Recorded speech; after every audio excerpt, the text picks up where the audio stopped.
إن شاء الله النهاردة مرسيدس GLA 200 فابريكا بالكامل، عددها 86,000 كيلو.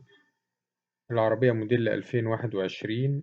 السعر إن شاء الله المطلوب 1,375,000 جنيه، قابل للتفاوض وقابل للبدل أو القسط. رقم التليفون هيظهر في آخر الفيديو. تاريخ العرض 18/1/2023.